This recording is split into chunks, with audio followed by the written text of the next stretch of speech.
Thanks for joining today's webinar titled Leading at the Local Level, Lessons Learned from Municipalities with Bold Sustainability Goals. My name is John Bernhardt and I'm Outreach and Communications Director with the Clean Coalition. Before we jump into today's presentation, a few quick items. This webinar is being recorded and will be made available on the Clean Coalition website. And for everybody who registered for this event, a recording of today's presentation, as well as the slides, will be sent out within 48 hours. We will save some time for Q&A towards the end of this presentation. So to ask a question, you can use the GoToWebinar control panel on your right where it says questions, and just type your question in there and we'll do our best to get through as many questions as possible from the audience during the last 15 minutes of this event. And this webinar is being produced in partnership between the Clean Coalition and Natural Capitalism Solutions. So let's get into today's webinar. We have a fantastic suite of speakers who are joining us today for this 1-hour webinar, and we'll be discussing how municipalities across the country are at the leading edge of the transition towards low carbon energy systems. Natural Capitalism Solutions brings experience working with communities to develop local carbon reduction strategies and action plans. The Clean Coalition, working in partnership with municipalities and electric utilities, leverages its experience to bring cost-effective local renewable energy online. And the city of Palo Alto is a national leader when it comes to sustainability. So each of these speakers will present for about 15 minutes, and then, like I said earlier, we'll have 15 minutes for audience Q&A at the end. So just a brief bio for the speakers joining us today. We have Hunter Lovins, who's president and founder of Natural Capitalism Solutions, which is a nonprofit that was formed in 2002 in Longmont, Colorado. Hunter's a renowned author and champion of sustainable development for over 35 years. She's consulted on sustainable agriculture, energy, water, security, and climate policy for scores of governments, communities, and companies worldwide. And within the United States, she has consulted for the Presidential Cabinet, Department of Defense, Environmental Protection Agency, Department of Energy, and numerous other state and local agencies. We're also very pleased and honored to have Burt joining us today. Pat has an extensive career as an entrepreneur, elected official, and environmental policy advocate. He's currently serving as mayor of Palo Alto, California. He has over 20 years of experience in the advanced technology manufacturing space, and he's currently serving as CEO of the Palo Alto Tech Group, an angel investor and advisor to startup companies. Throughout his career, Burt has been an advisor and advocate on industrial environmental policy at regional, state, and national levels. He served on the California EPA Pollution Prevention Task Force, the California Comparative Risk Project, the California Environmental Technology Partnership, and as vice chair of Sustainable San Mateo County. He has helped lead Palo Alto's environmental initiatives, including their wholesale distributed renewable energy plan called Palo Alto Clean, and their 2013 achievement of 100% carbon neutral electricity in their portfolio. And he'll be speaking about that work today. And then a brief bit about myself. I work for the Clean Coalition. We're a nonprofit organization whose mission is to accelerate the transition to renewable energy and a modern grid. And we do that through technical policy and project development expertise. And we collaborate with utilities and municipalities to create near-term deployment opportunities that are proving the technical and financial viability of local renewables and other distributed energy resources. And I'll be speaking to some of that work shortly. So with that, I'm going to hand it over to Hunter Lovins of Natural Capitalism Solutions to take it away. So Hunter, it's all yours. Thanks, John. There we go. Now the screen is up. Hi, everyone. I'm honored to be here with you today.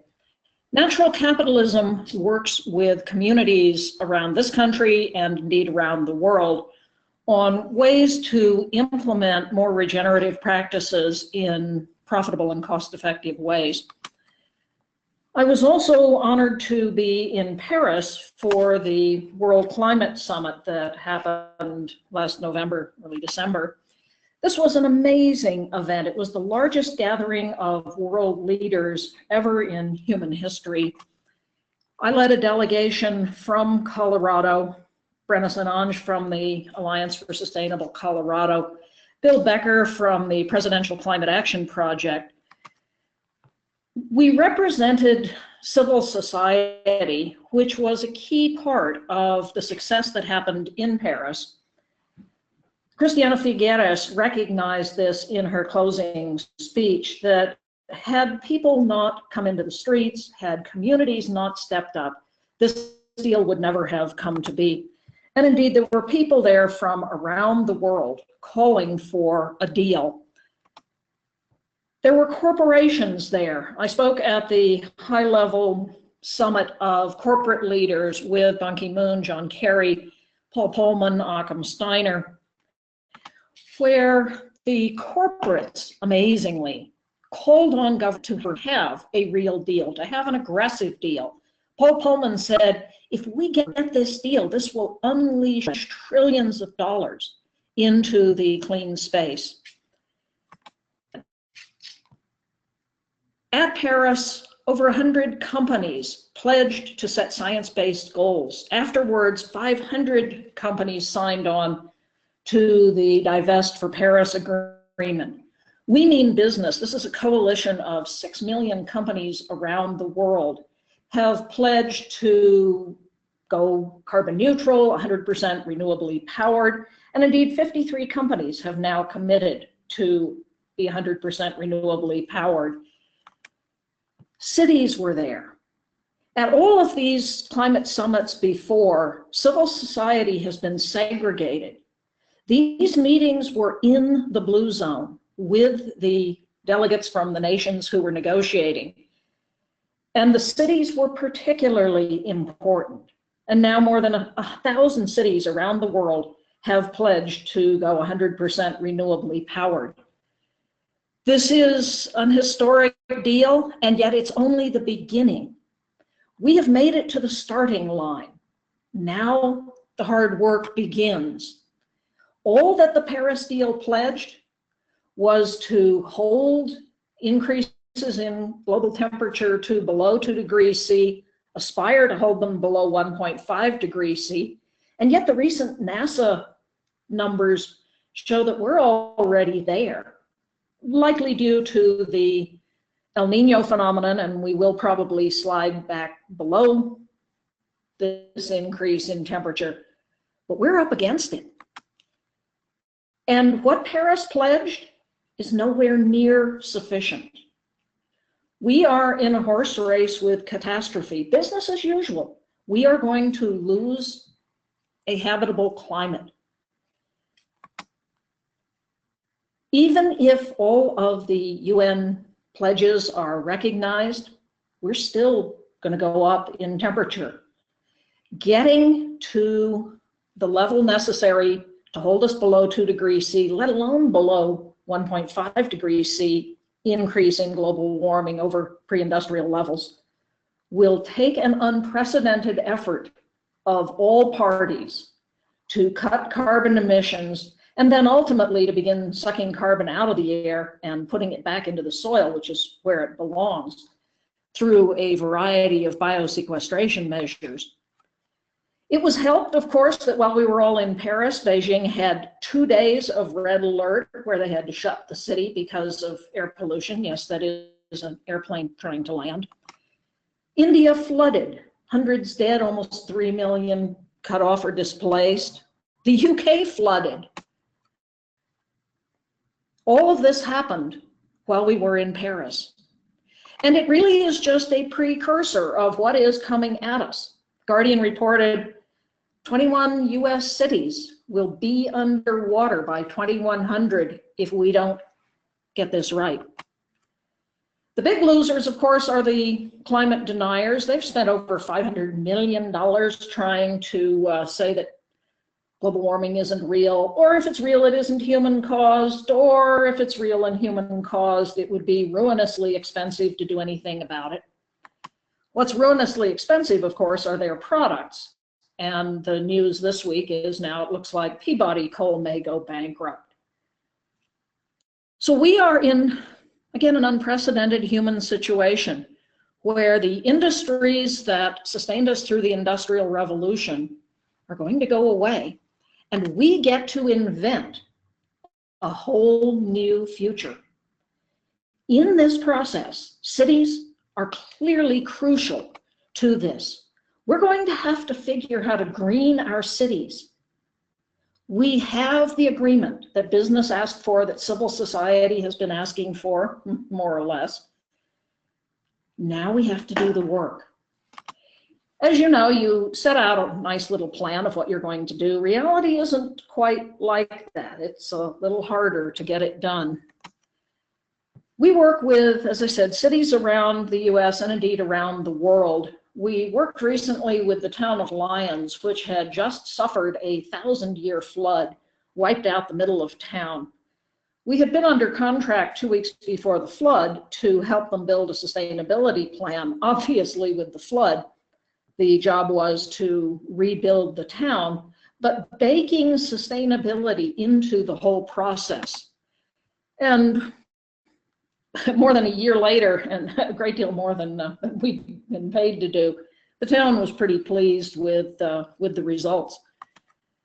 We've been working with the city of Denver, which has set an ambitious goal of decarbonizing 50% for the entire community, not just the municipal operations, by 2020, and help them run the Sustainability Summit, at which city officials, companies, civil society groups made pledges of what it is they're going to do to help meet this goal.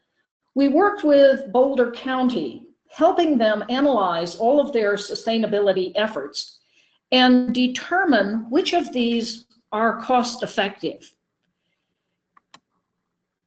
Nobody had ever really asked, what's it costing us to do these programs, and what are we getting as a result? And so we built them a tool that allows them to calculate per dollar in, how much reduction in emissions do you get?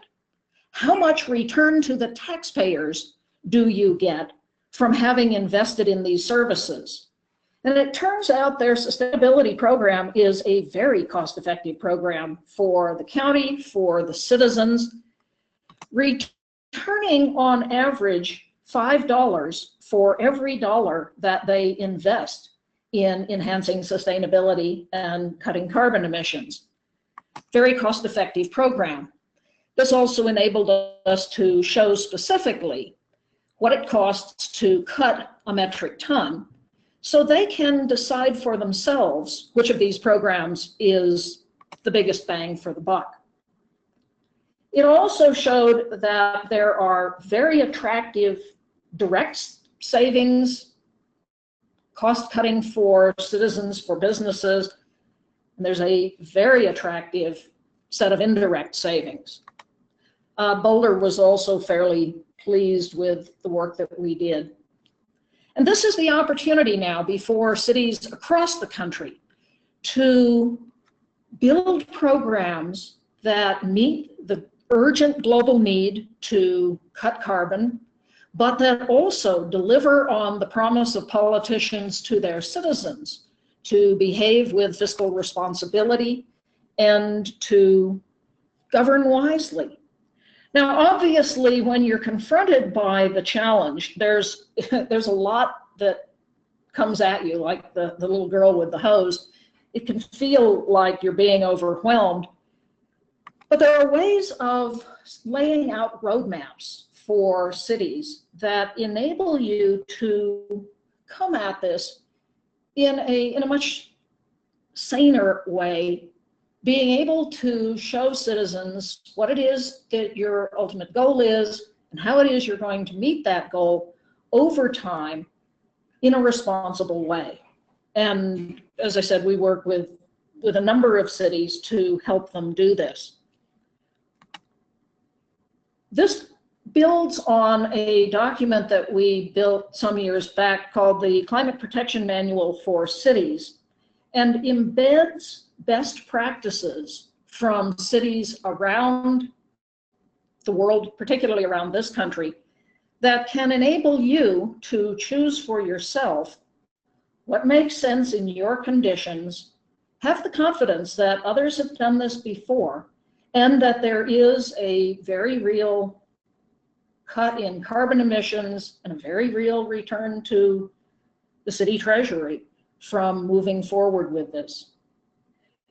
And I'm truly honored to be here today with John from Clean Coalition, which has been a partner of Natural Capitalism now for a number of years, which is, for my money, the most effective citizen organization helping to bring good policy into cities and states and indeed ultimately hopefully the national government. So John, with that I will turn it back over to you. Do please feel free to write me, to contact us at Natural Capitalism if there is any way that we can be of service. And thanks so much for being with us today. All right, Hunter. Thank you very much for that wonderful presentation and setting the stage for kind of what's happening on both the global level as well as the national level, spurring cities and towns to take action, and NCS has really been at the crux of that. So I'm going to jump in and talk a little bit about the Clean Coalition in the work that we've been doing, helping municipalities secure the benefits of local renewable energy. And while NCS, they work across areas, water, agriculture, land use, and energy, the Clean Coalition, we're really focused on transitioning to a renewables-based power system and doing that on the local level. So I'll just give a brief overview of the Clean Coalition and then really delve into our work with municipalities. So as I said, the Clean Coalition, we are a nonprofit organization. We're actually a project of Natural Capitalism Solutions. We were founded in 2009, and since then we've been working to accelerate the transition to renewable energy and a modern grid. And we do that through technical, policy, and project development expertise. So our vision of where the power system is headed and where the Clean Coalition is actively helping the power system head is to a much more distributed and integrated grid, one that is defined by clean local resources that you see here on the screen, everything from distributed generation to electric vehicles and energy storage, paired together with advanced communications and control technology. And what the end result's going to be is going to be a grid that's cleaner, that's more efficient, that's more affordable, and more resilient than the existing power system. So I know that there's a lot of folks from municipalities, city governments, city councils on the call today. This might not be new, but I wanted to lay this out as kind of an important baseline. Every city and town within the United States is going to essentially buy electricity through one of a few services. The first is through a publicly owned utility, where it's a city-owned utility, like the city of Palo Alto, for example, that Pat Burt will speak about shortly, as well as Fort Collins Utilities. There's about 2,000 public utilities serving more than 20 million customers nationwide, and they really offer the greatest form of control for the local municipality. The next version here is an investor-owned utility, and there are roughly 200 of those across the country. They serve more than 100 million customers, so they really are dominant amongst the population. But even if you work with investor-owned utility, there are definitely ways in which cities can get active and exert more control and influence over where their electricity comes from.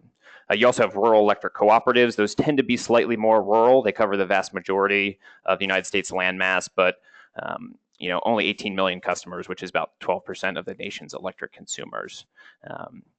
And then community choice aggregation programs, which are increasingly popular in a variety of states, California included, Illinois, and a few others. It does need to be generally enabled by legislation, but there are, at least in California, a really rapidly growing number of community choice aggregation programs in which cities and towns can exert decision-making authority over where their electricity comes from.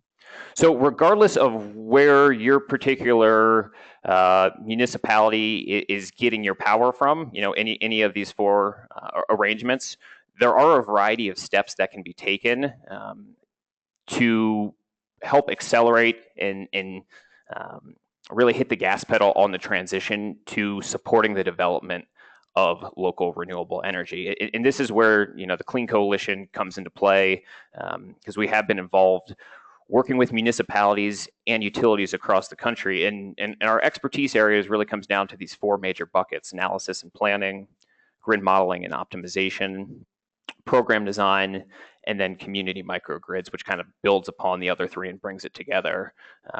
So, we've been able to do this work in partnership with cities, with municipalities, and with utilities, and sometimes helping, bridge those collaborations to make sure that there's an understanding of the options available to bring cost-effective local renewable energy online. So jumping into analysis and planning, which is really the first step here, and at the Clean Coalition, we believe it's key for a city and or utility to understand what is the potential for local renewable generation. And this can happen across, whatever that geographic grid area, that geographic area that wants to really understand that opportunity, whether it be a city or an entire county, like the county of Alameda, or an entire utility service territory. So the Clean Coalition has worked across groups to help conduct these renewable energy siting surveys to really understand what is that technical potential for local renewable generation. And it really does create a baseline for understanding what is that opportunity to really transform our local energy system. So what you're looking at here is actually some work that we did in partnership with Southern California Edison. That's a large investor-owned utility in Southern California. And we assessed siting opportunities across Orange County, California, about 120 square mile areas. And what you see here is getting a little bit more granular. We were able to identify very specific sites within this target grid area and assess their renewable energy generation potential. Now in Southern California, it's very dense and it's very sunny, so it makes solar kind of the ideal technology to utilize. So this was a solar specific siting survey. And what you can see here, this is just one little snapshot of significant renewable energy potential on underutilized spaces within the built environment. And from this survey alone, we were able to identify over 160 megawatts worth of technical solar potential. And that was only looking at solar siting opportunities 500 kilowatts and above. So if you consider opportunities for slightly smaller solar arrays, that number is going to go up significantly. So in addition to assessing opportunities for local renewable generation, it's important for cities and towns, municipalities, working with their utilities or in collaboration with the utilities to understand what is the value of local generation. And this is something that we've worked with a variety of stakeholders on to help determine very quantitatively, taking a holistic look at the values that local renewable generation offers. What is that quantifiable price that should be paid to support the development of such resources? And as you can see here, this is just one example, but essentially you're looking at the avoided cost base power, what it costs to purchase generally fossil fueled power on the open wholesale market, to understanding the value of renewable energy credits, the time of delivery, is that power being produced at a peak time? If so, it's more valuable. Transmission access charges, the ability to generate power locally and close to where it's consumed can avoid very expensive and inefficient long distance transmission of energy, which offers a real value. And that's an area that the Clean Coalition has been working for years to really highlight and ensure that the full value and benefits of local renewables are realized in markets. And that transmission access charge, we currently have a campaign underway, but in California, over 20 years, it's a levelized cost of about 3 cents a kilowatt hour. So it's very significant. And then in addition, distribution losses, local capacity cost. And this doesn't take into account what a city or town could also deem as a relevant and quantifiable benefit of local renewable generation, like economic stimulation, keeping energy dollars close to home, meeting local environmental goals, and other similar benefits that can accrue from local renewables. So in addition to just general analysis and planning, laying the framework and understanding opportunities for siting renewables and the value that those renewables can offer, we really get into the weeds of modeling distribution networks. And when I say distribution networks, I kind of mean the wooden power poles, not the large metal power poles, the transmission towers that you see that are generally not close to homes and businesses and schools and community centers. But looking at distribution networks, those wooden power poles, the distribution grid is an incredible asset that's been built. And we strongly believe that we need to analyze the potential of the existing grid to integrate local renewables. And that really comes down to looking at the details of the grid. How thick are the wires at certain spots? What are the existing customer loads? Where are going to be those good matches on the grid to bring renewables on in that optimal location? And the Clean Coalition has been working on this directly with municipalities and utilities, but we've also been working very heavily at the state level and regulatory agencies to mandate this type of proactive grid planning. The growth of rooftop solar, the dropping costs of both solar and batteries, the ability to manage demand for electricity through programs such as demand response offer a real new world of opportunity to really create that grid that we want, that's more distributed, more integrated, cleaner, and more efficient. And in creating that planning infrastructure is a crucial first step. So we've been leading the charge in California to implement distribution resources planning. What you're looking at here is a snapshot from a map from Southern California Edison of actual poles and wires within their distribution network. And you can see there on the left, that scale from green to red says pretty much whether or not this is a good area on the grid to interconnect local renewable generation.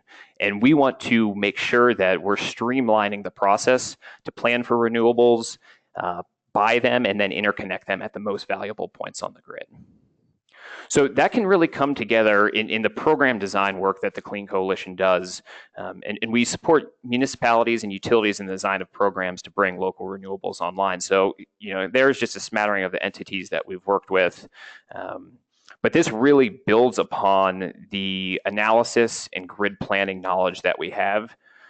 And the result of that insight is we can design programs that are going to be cost effective. If you bring local renewable energy online at the right location in the right size, that can add significant to the value to the grid. It can strengthen the grid. It can reduce expensive peak energy prices and transmission upgrades and investments. So really getting nuanced with our programs. And one type of program that we do a lot of work around is feed-in tariffs, because they're very simple. They just offer a standardized and guaranteed contract with a long-term predefined rate for all energy produced and then sold to the local utility, whether it be an investor-owned utility or a CCA, community choice aggregation program, or a publicly owned utility. And one upside, and Pat Burt will speak more to this after me, is that feed-in tariffs enable broad participation in energy generation, including city-owned properties. And we work very closely with the city of Palo Alto to really kind of hash out a new model for bringing local solar energy to city-owned properties that we're very excited about, and Pat will speak about later. So building upon the analysis and planning, the grid modeling, and then our program design, it really all comes together in our community microgrid initiative, which we fully believe is a pathway forward to really transform the power system to one, like I said, that's more distributed, it's integrated, it's cleaner, it's more efficient. And we're working with one project both on the East Coast and then one on the West Coast to bring high levels of local renewable energy online and prove out the feasibility of that from both an economic perspective to show that that's cost competitive and affordable with centralized, generally fossil fuel based generation, and that it is technically feasible. And what I mean by that is it's going to improve reliability, it's going to improve power quality, and it's going to create a system that's far more resilient to natural disaster, human error, or terrorist attack. And we're really trying to create a model for communities across the country, a replicable model that can be implemented in any state, any city, any town. So, we call it community microgrids, and it's important to kind of define what we mean by that, because there's a lot of different, when the term microgrid is used, people kind of perceive of a lot of different things. So a traditional microgrid here is generally on one individual customer's property, all behind their meter. And it's really, generally used by fairly well-to-do commercial or industrial customers that have large loads. They can pay somebody to manage their energy use and really optimize their own energy use by bringing resources online that they own and control. What's unique about the community microgrid is that it benefits thousands of customers. So we look across the entire distribution network area, whatever that target grid area is that we're working with, a municipality or city or utility. What is that target grid area that we want to look at? And how do we look across that entire area to bring the right resources online at the right location that are going to secure benefits for all the customers that rely on electricity service? And community microgrids really do bring kind of a new level of energy equity, in contrast to a traditional microgrid where it's one customer, generally well-financed, making investments to their own benefit. How can a municipality and or a utility pursue a program that's going to secure the benefits of clean local resources across thousands of customers? And some of the key resource areas that I'm talking about are greater resilience. So being able to design a community microgrid that provides renewables-driven backup power to critical facilities within a community in the case of a widespread grid outage. And environmental benefits, reduce toxic pollution, reduce greenhouse gases, improved air quality, land preservation, water conservation. And that ties very directly with health benefits, improved air quality, fewer respiratory diseases, getting dirty fossil fuel infrastructure out of communities and replacing that with much cleaner, much healthier, renewable energy generating assets. And then lastly is economic, and I touched on this briefly, but really spurring local economies to develop and install and maintain renewable energy generation facilities. You keep your energy spend local and has tremendous reverberation. Just in the same way, buying food locally or at a farmer's market really helps support that local community. The exact same can be true with buying energy locally, and municipalities can have a really key role in facilitating that transition. So I'll just speak real briefly about the Long Island Community Microgrid Project. We're doing this project in East Hampton in Long Island, which is in New York. It was one of the first projects awarded funding through the New York Prize Community Microgrid Competition.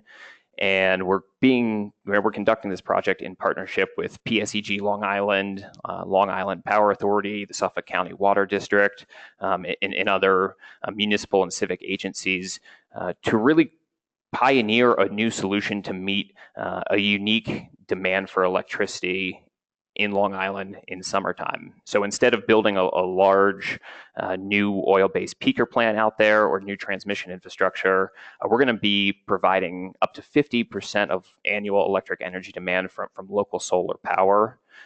We're designing this project to enhance community resilience. So there's going to be some identified critical facilities, including 2 water pumping and filtration stations, as well as a fire district. So we're going to be designing this program to provide renewables-based backup power to key facilities within the community. And then in the process, we're going to be reducing the use of diesel generators to meet peak power and provide backup power and keeping customer bills down. We're finding kind of the right suite of tools for the job.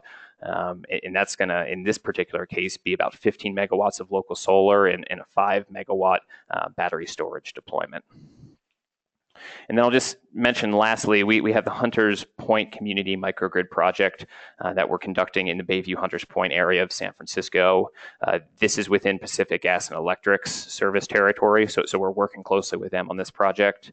And when we're modeling that grid area, which I showed earlier, to find the optimal locations to site solar, within this neighborhood, and we've successfully modeled in enough solar to meet 25% of the total annual electric energy needs, while maintaining and improving grid reliability, power quality. So again, getting back to kind of our critical objective of the Community Microgrid Initiative, which is to prove out the technical and economic feasibility of high levels of local renewables. And just to give you a sense, the Hunters Point substation serves about 20,000 customers, 90% residential, and 10% commercial industrial. So it's not an insignificant amount of energy that's being demanded in that area. And the modeling that we've done shows that there's huge potential for a large-scale deployment and really getting beyond that one rooftop at a time approach, but thinking across an entire substation area, a larger section of the grid. How do we really accelerate and scale the deployment of local renewables? So with that, I'm going to pass it over to Pat Burt, and he's going to jump into more detail to talk about the city of Palo Alto. Great. Thank you, John. And thanks to both you and Hunter for really framing these both issues and opportunities. Palo Alto has, for a long while, embraced many of the things that Hunter has described in broader sustainability initiatives, as well as a path toward clean local energy and ultimately leading to our carbon neutral electricity portfolio that we have today, and our challenges going forward to have a drastic further reduction in our greenhouse gas emissions. So next slide, John. Palo Alto is a community that is located on San Francisco Bay. We are about 26 square miles. We actually have over half of our land area that is preserved open space, so our urban area is moderately compact. We have about 67,000 residents, but we have a very large daytime population of approximately 100,000 people who work in the community. And then on top of that, Stanford University, which is within surrounded largely by the city, but is within county land. Those residences and workers are in addition to what we have within the city limits. It's a community that has a great history of being essentially the birthplace of Silicon Valley, and continues to be the center of many technology companies who are great innovators, and who we, in a lot of the clean tech space, we have been able to work with and partner with. Next slide, John. Thank you. So Palo Alto owns and operates its entire suite of utilities. Actually, even though we're a relatively small city, we're the only one in all of California to own all of its own utilities. And that gives us the opportunity to innovate in a lot of arenas. And as we go through the discussion of what we're doing, it's really an enabler for Palo Alto to have early on begun a renewable portfolio in our electricity supply, to have worked steadfastly for 20 years on efficiency programs and in reducing our use of both electricity and natural gas very significantly over a long period of time, and reducing our water use as we have real challenges to create a sustainable water supply system as well. Next slide. Okay. So we have now achieved, actually this is lagging by a year or two, but about a 37% reduction in greenhouse gases off of the 1990 baseline. And so that's come about through a whole series of programs. We almost 20 years ago began our renewable electricity portfolio. We built it over time, and we entered into it with a a budget that really we were determined to not have a significant impact on our ratepayers as a result. And as Hunter talked about, we found that we can have a very aggressive program toward renewable energy and energy efficiency at a very low cost and really be quite cost effective for our residents and businesses. So we currently provide 100% carbon neutral electricity at rates that are approximately 25% the surrounding investor-owned utilities, in our case, Pacific Gas and Electric, 25% lower rates. So our carbon neutral electricity is both an economic advantage for businesses in our community. It's a cost advantage for our residents as well.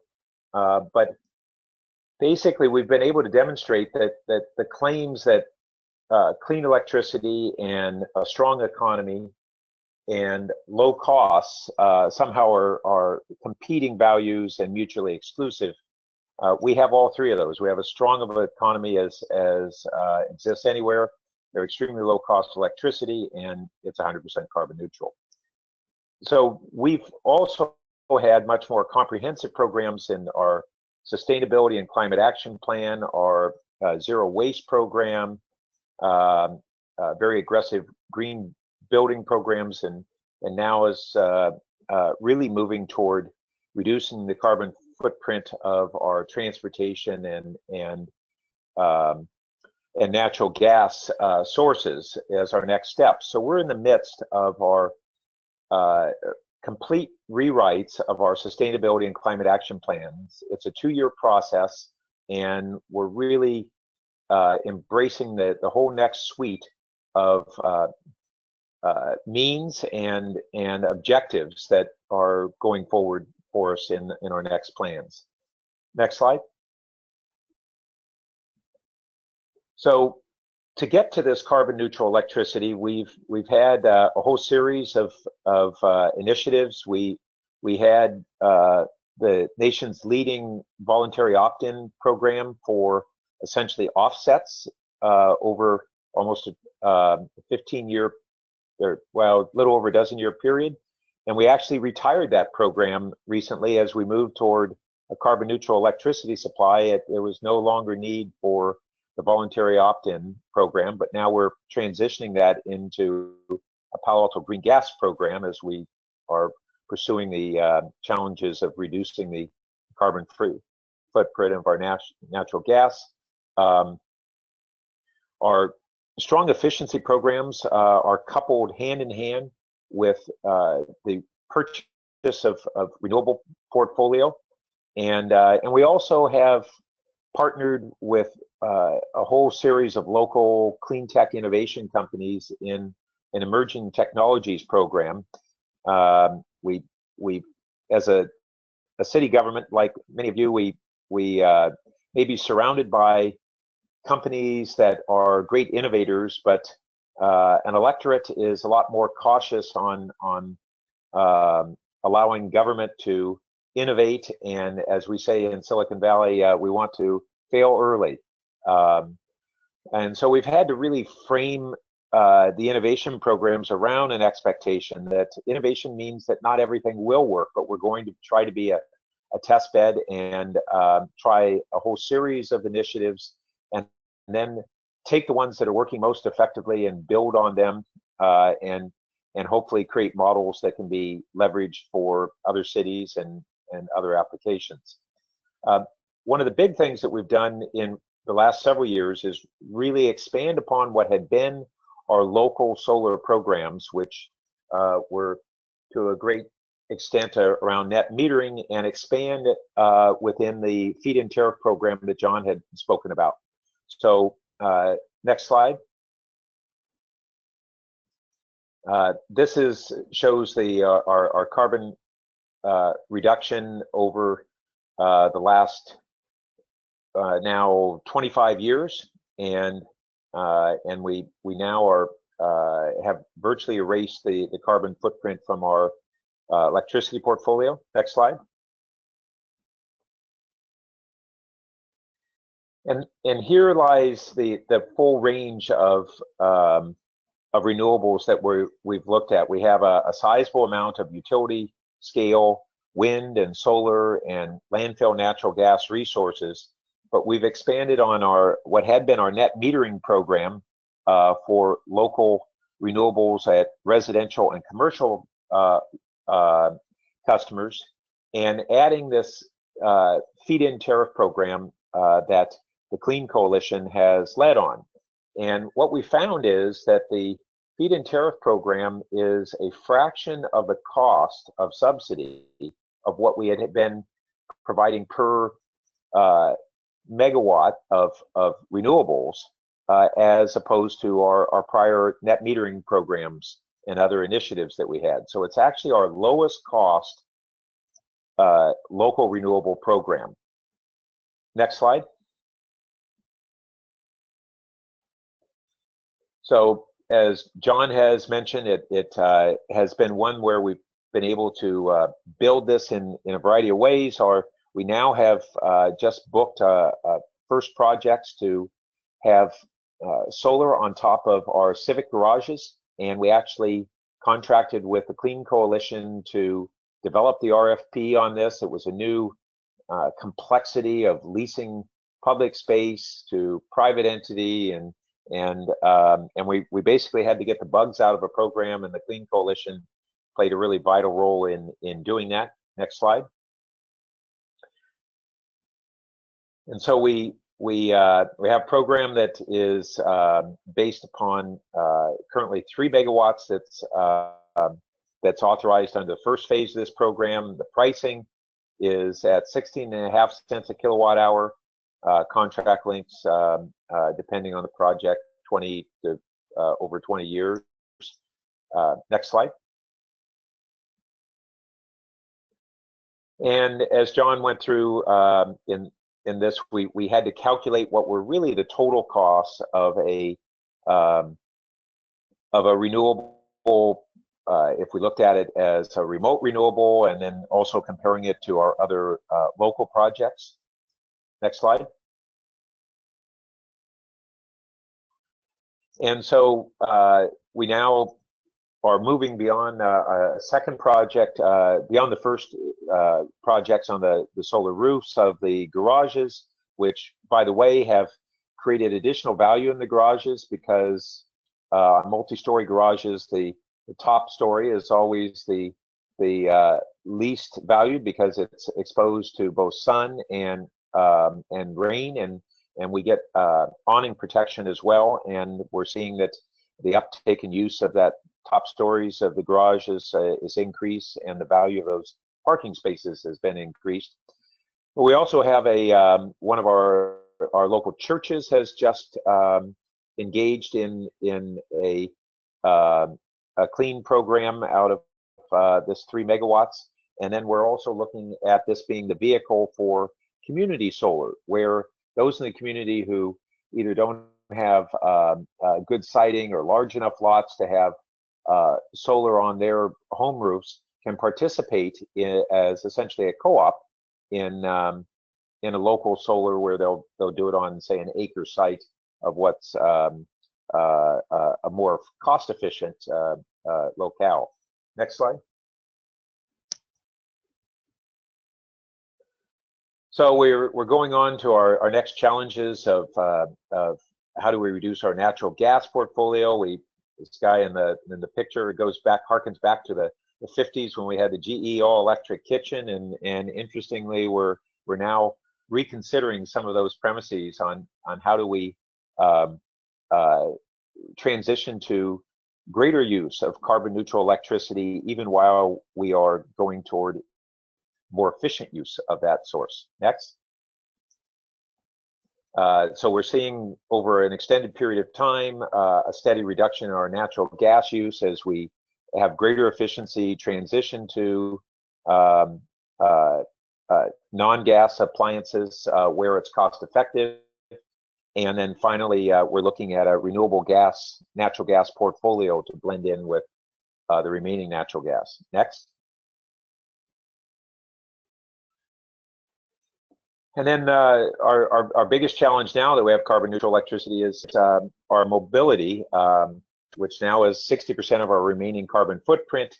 We're seeing the highest electric vehicle adoption rate in the country.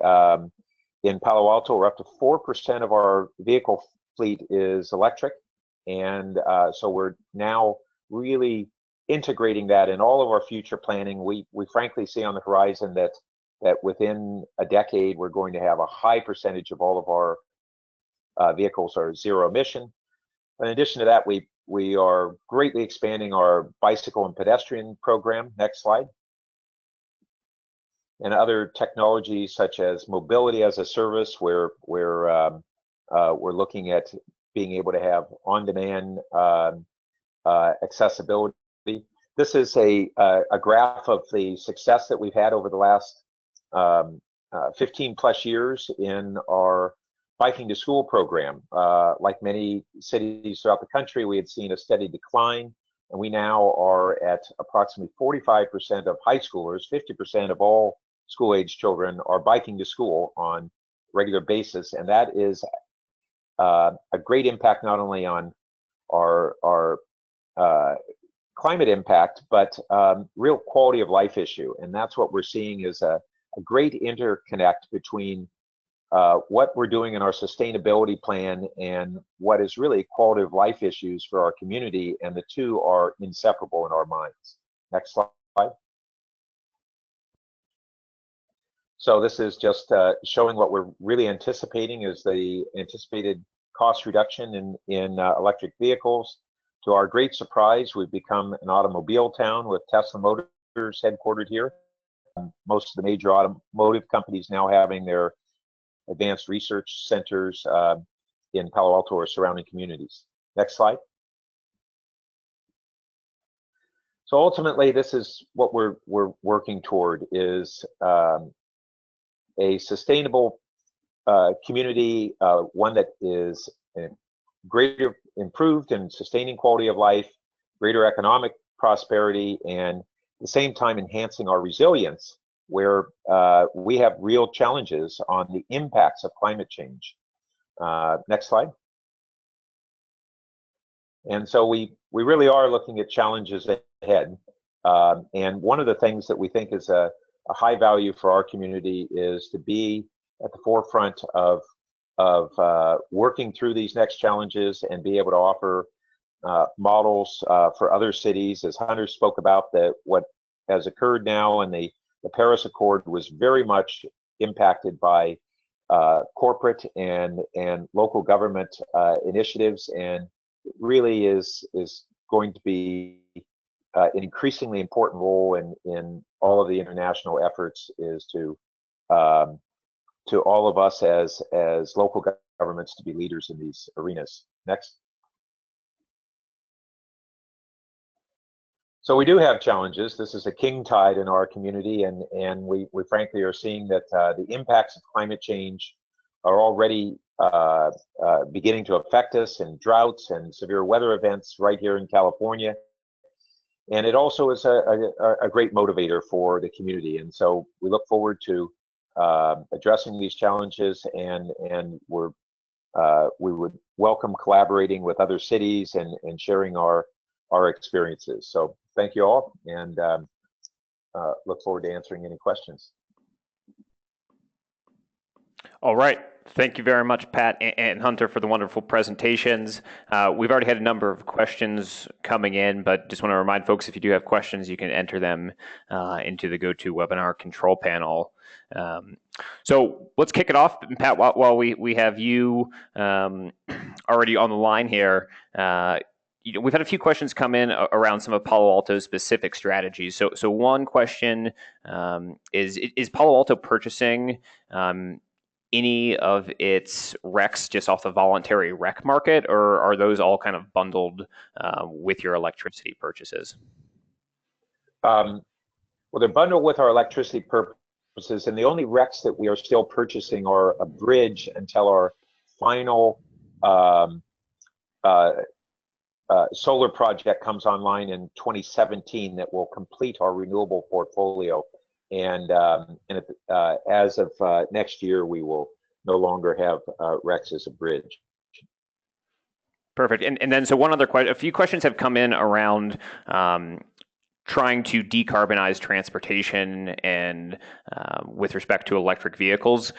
Do you mind talking a little bit just about how Palo Alto is kind of pursuing electric vehicles, your ambitions, and then how that tied in with the work that was done to solarize the city-owned parking structures?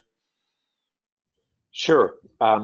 So we actually, within the parking structures, one of the deals was to we're adding a whole lot of EV charging stations. We actually now require all new construction to be wired for EV charging. They don't have to have the chargers installed, but every new home and commercial construction now has to have wiring in place to drastically cut down the cost of subsequent charging stations. So we're seeing the adoption rate of EVs really starting to accelerate. And as a result, we're really looking at how we're going to have the proper amount of electric supply to be able to accommodate all that volume of charging in 1 or 2 decades from now. And so our utilities department has been modeling that. We certainly are looking at off-hour charging as our predominant period. But we're also having, lots of you have been hearing about it, but it's astounding how much in the last year the model of a shared autonomous vehicles powered by clean electricity that are electric vehicles is a model that we're looking at going forward, and as one that we anticipate is going to drastically reduce our not only our greenhouse gas emissions, but our congestion. The modeling that all of these major companies are doing, from Google and Apple to Tesla and Ford Motors, is seeing that on our freeways, a single lane of fully autonomous vehicles will double the capacity of our freeways. It's a phenomenal thing to try and get your head around, but they're all in consensus agreement that this is the future, and it's kind of mind-boggling as we've been trying to transition to envisioning this. But that would be also autonomous vehicles that can come and pick up multiple people and really reduce the need for car ownership. And we're already seeing this. We're seeing with shared vehicles like Zip cars and Uber and expanded local transit of our electrification that's occurring to our local rail line and expanded shuttle system, and frankly, electric scooters, electric bikes, and expanded pedal power bikes. We're already seeing a significant reduction in private vehicle ownership, particularly in our downtown areas. It's striking, but the future is happening a lot faster than many of us thought it would. Perfect. And Hunter, we've had a few questions come in that are kind of more geared towards some of the content you spoke to. So when you all work with municipalities around climate action plans, sustainability plans, I mean, obviously energy and electricity is a key component. What are the other big elephants in the room when it comes to carbon emissions in areas that cities need to have in mind when putting together plans to decarbonize? There are a whole array of measures that can be taken depending on where your city is, what resources it has. So for example, Boulder, Colorado owns a great deal of open space land. If it used holistic planned grazing on that land, it would be taking an enormous amount of carbon out of the air, putting it back in the soil. For cities that don't have land, there is all of the waste that they produce. Any sort of green waste that goes to landfill tends to get converted to methane. A compost program is a very effective way of combating that. Depends on the nature of the city's resources. But all cities, as Pat was speaking, all cities have people moving about in them. So your transit policy is a key area to get involved. When we think about climate, we all tend to think about just how we use energy and energy efficiency, which right now is the most cost-effective way of cutting carbon emissions and indeed money out of pocket. Then renewables and the whole suite of ways we can displace fossil. Another area is, what is the city's funds invested in? The whole divest invest movement is turning out to be a very good financial play. Those of us who got out of fossil fuels years ago did not suffer the pain that everybody else is going through now as those industries start to crater. So again, a wide array of options. Great. Thank you, Hunter. I know we're running tight on time here. There were two other questions that came in that I want to just field real quick answers to. So one question was about Palo Alto having a lot of condominiums, which are essentially necessarily non-owner occupied or split tenant, split metered buildings. How can those play into a local renewable energy program? And that's really one key benefit of a feed-in tariff, is it really simplifies the process and brings a lot of properties into play that are complicated for net metering, but very simple for a feed-in tariff. So if it is a non-owner occupied condominium with many tenants in it, the building owner can simply install panels on top of the roof and sell all that power directly to the city of Palo Alto utilities. So it really does help bring new properties, new local renewable generation opportunities into play. And then one other question came in about working with CCAs and what the Clean Coalition is doing around that.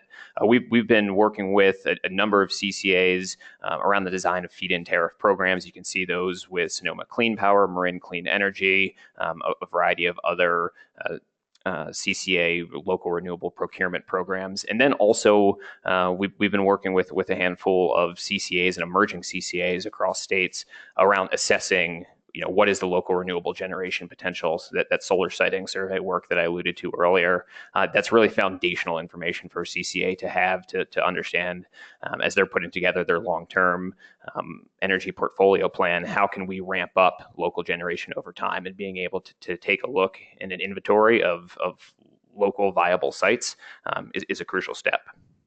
So with that, we're out of time. I want to reiterate that a recording and slides will be available on the Clean Coalition website and then emailed out to all the attendees within 48 hours. And a big thanks to Pat Burt and Hunter Lovins for joining us today. And thanks to everybody on the call for attending.